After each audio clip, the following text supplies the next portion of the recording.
Greetings, partners and Web Church members. Thanks for being with me again this week. I want to talk to you about the leaders that you are and a great opportunity to take the lead that can change the church and change the world.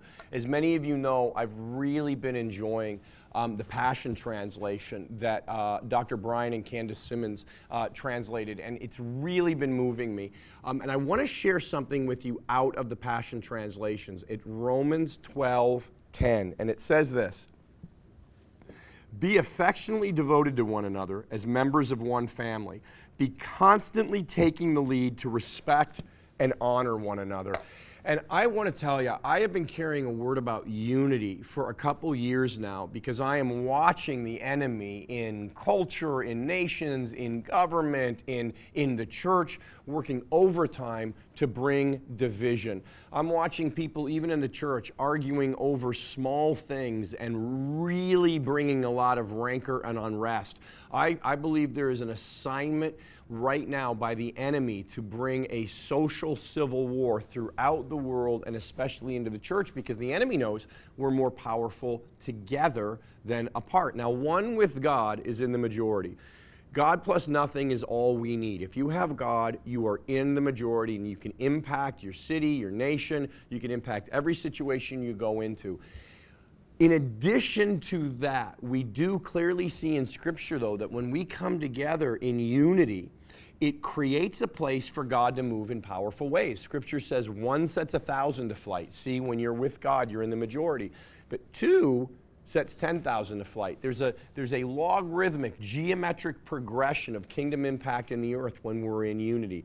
You look at when 120 gathered together in one accord with the same focus of Jesus, that in the upper room in Acts 2, it made place for the Holy Spirit to move in such a powerful way that the new church, the first century Acts church, was birthed and launched out into the world to change the whole world. There's something powerful about unity, and we see it, if in no other way, how hard the enemy, the accuser of the brethren, is working to turn the church against each other and get us arguing, disagreeing, and dividing over minor theological points. But let me read this to you again.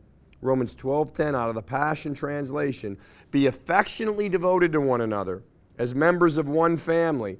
It doesn't say be affectionately devoted to one another as members of one family when you agree on everything. It says be affectionately devoted to one another as members of one family. That's our strategy. Are we going to disagree about some things every once in a while? Sure, but we don't have to divide just because we disagree.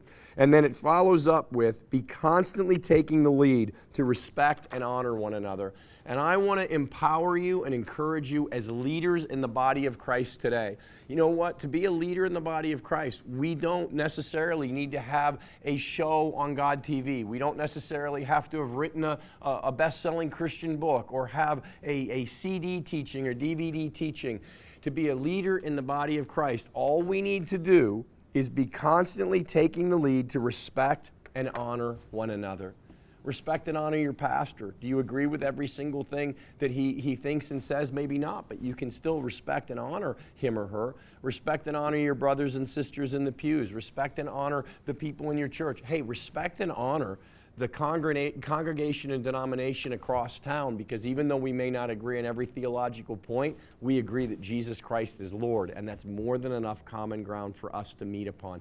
So I want to encourage you to take the lead this week and take the lead in the body of Christ. Take the lead in being a part of creating unity, which will make a place for God to move in power. Take the lead in helping birth revival and reformation in this hour. Take the lead in honoring and respecting one another. Let me read this to you one more time.